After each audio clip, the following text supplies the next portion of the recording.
শুনে হযরত হানজালার স্ত্রী চোখের পানি ছেড়ে দিয়ে কান্দে।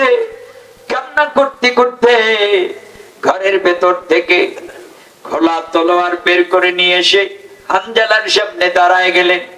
হানজালা একবার তলোয়ারের দিকে তাকায়, আরেকবার স্ত্রীর চেহারার দিকে তাকায়।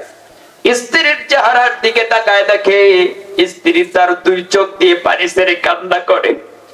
স্ত্রীর চোখের পানি দেখে হানজালাও নিজে সহ্য করতে পারলেন না, কান্না করতে লাগলেন। হযরত হানজালা নিজেও কাঁদতে আরম্ভ করে দিলেন আর বললেন, ওগো প্রাণের স্ত্রী,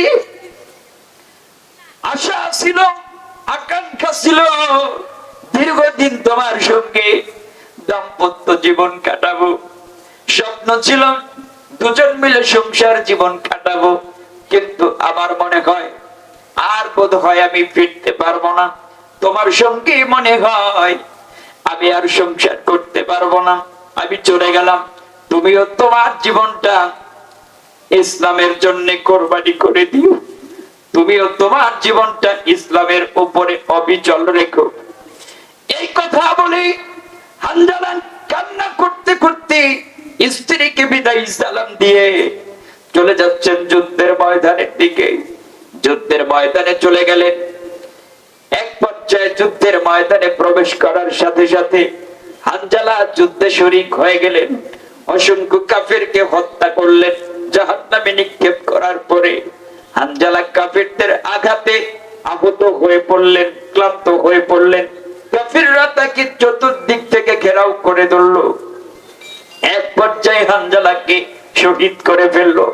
হানজালা শহীদ হওয়ার পরে আল্লাহর নবী জীবিত সাহাবীদেরকে বললেন, যাও সাহাবীরা, এই যুদ্ধের ময়দানে যতজন সাহাবী জীবন দিয়ে শহীদ হয়েছে প্রত্যেকটা শহীদ সাহাবীদেরকে তোমরা একত্রিত করো, প্রত্যেকটা শহীদ সাহাবীদেরকে দাফন করার জন্য তোমরা প্রস্তুত করো। এই কথা বলার পরে সাহাবায়ে কেরাম প্রস্তুতি নিচ্ছেন। এমন অবস্থায় যুদ্ধের ময়দানে হানজালার স্ত্রী চলে গেলেন। হানজালার স্ত্রী কান্না করতে করতে চলে গেলেন। তারপরে বললেন, নবী গো, আপনি সমস্ত শহীদ সাহাবীদেরকে বিনা গোসলে কবর দেন, কিন্তু হানজালাকে গোসল করাতে হবে। নবীজি বললেন, মা তুমি কে, তোমার পরিচয় আমি জানতে চাই।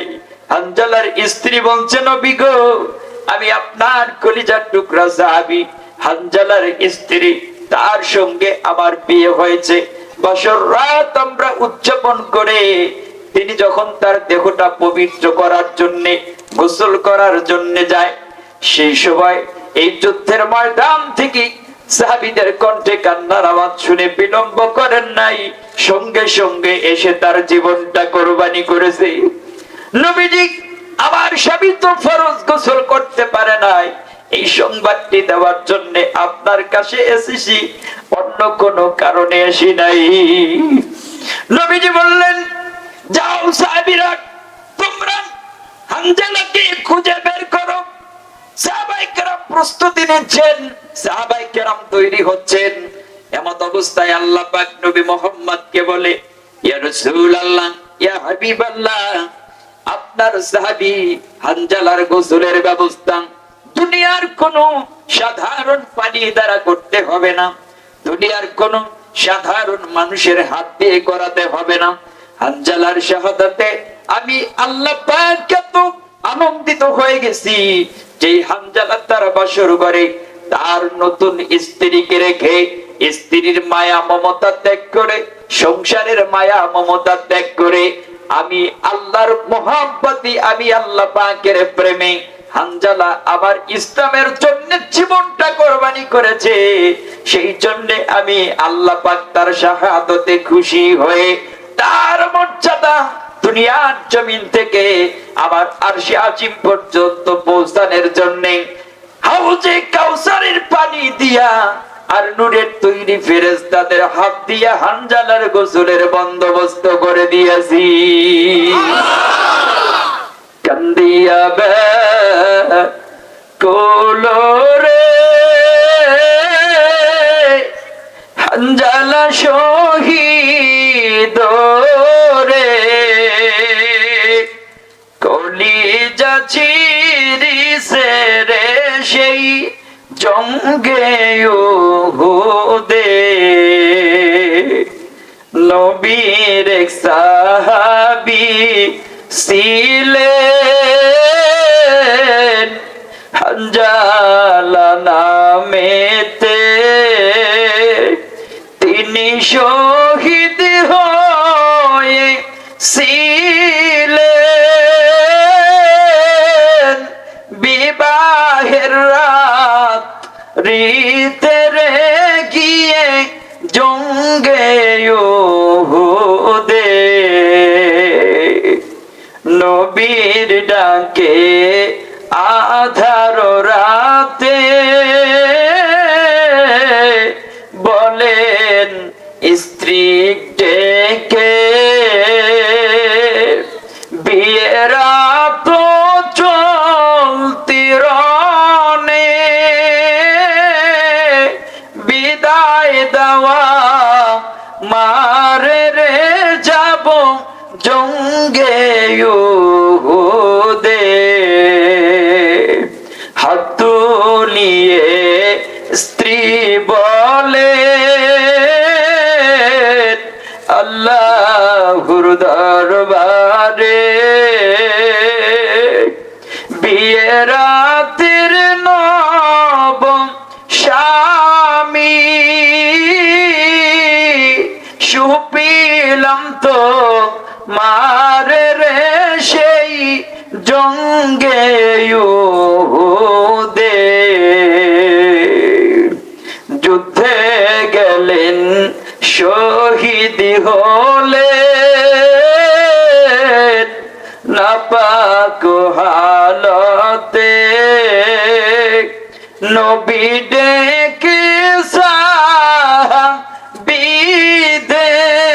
সাহাবীদের বলেন গোসল দিতে রে সেই জঙ্গে উহুদে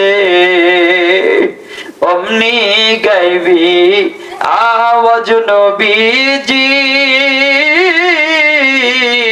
পাইলেন শুনিতে হানজালার গোসল হইবে ফেরেশতাদের হাতে রে জান্নাতের বাহিরে আল্লাহু আকবার আরো জোরে আল্লাহু আকবার নারে তাকবীর আজকের মাহফিল সফল হোক কবুল হোক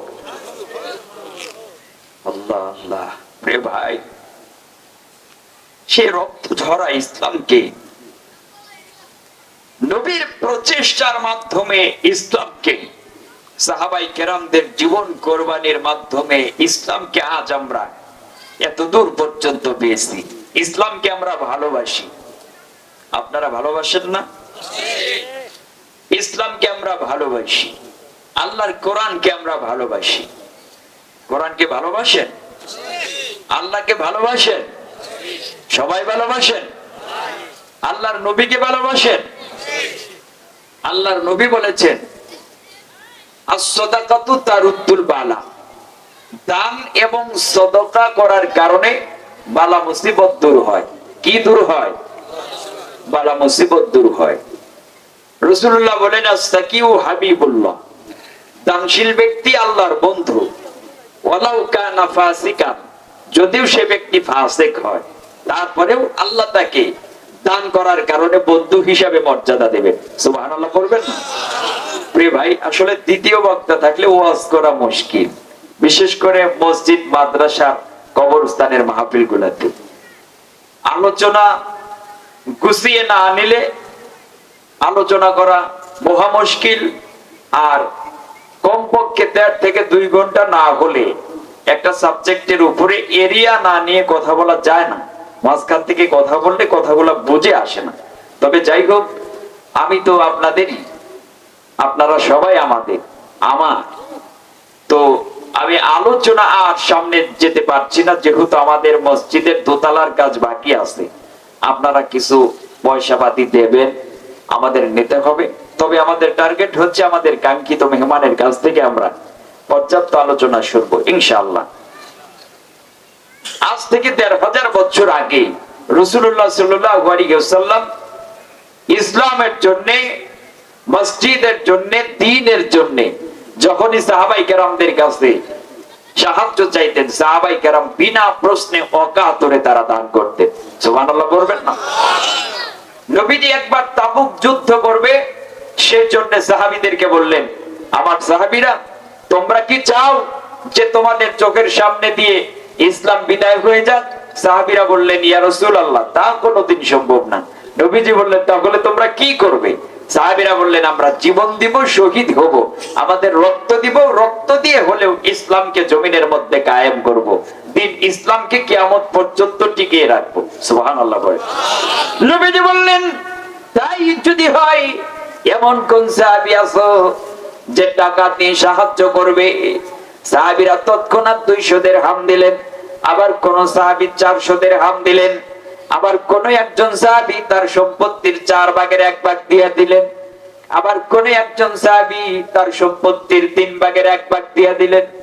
হযরত ওসমান তো তার সম্পত্তির অর্ধেক সম্পত্তি দিয়ে দিলেন।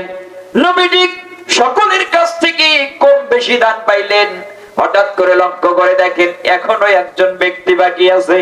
নবীজি বললেন, আমার আবু বকর কোথায়? আমি আমার আবু বকরকে দেখছি না কেন? হযরত আবু বকর নবীজির কাছ থেকে তার নাম শোনার সঙ্গে সঙ্গে আর বিলম্ব না করে কদম কদম হাঁটতে হাঁটতে নবীজির সামনে চলে গেলেন। তার বগল থেকে ছোট্ট একটি পোটলা আল্লাহ রাসূলের হাতে দিয়া দিলেন। আল্লাহ রাসূল এই পোটলাটি হাতের মধ্যে নিয়ে একবার পোটলার দিকে তাকায়, আরেকবার আবু বকরের চেহারার দিকে তাকায়। আবু বকরের দিকে তাকায় দেখে আবু বকর তার দু চোখ দিয়ে পানি ছেড়ে কান্না করে। নবীজি বললেন, আবু বকর রে, কাঁদো কেন? কোন কারণে কাঁদো? হযরত আবু বকর বললেন, হুজুর কাঁদবো না করব কি? নবীজি বললেন, কেন, কি হয়েছে জানতে চাই। আবু বকর বললেন, হুজুর আপনি সাহায্য চাইলেন, সাহাবীরা ২০০, ৪০০, ৪ ভাগের ১ ভাগ, ৩ ভাগের ১ ভাগ, হযরত ওসমান তো অর্ধেক দিল, মা বোনেরাও হাতের বালা, গলার মালা, নাকের ফুল, কানের ধুল খুলে খুলে আপনার কাছে দান করলো, কিন্তু আমার তো এত মোটা অঙ্কের দান করার সামর্থ্য নাই নবী গো, আমি কি দিব? সেই জন্য আমি আমার ঘরে যে অল্প কয়েক লোকমা খাবার ছিল আর কয়েকটি দিরহাম ছিল, সেগুলি গুছিয়ে পোটলা বেঁধে আপনার হাতে দান করেছি।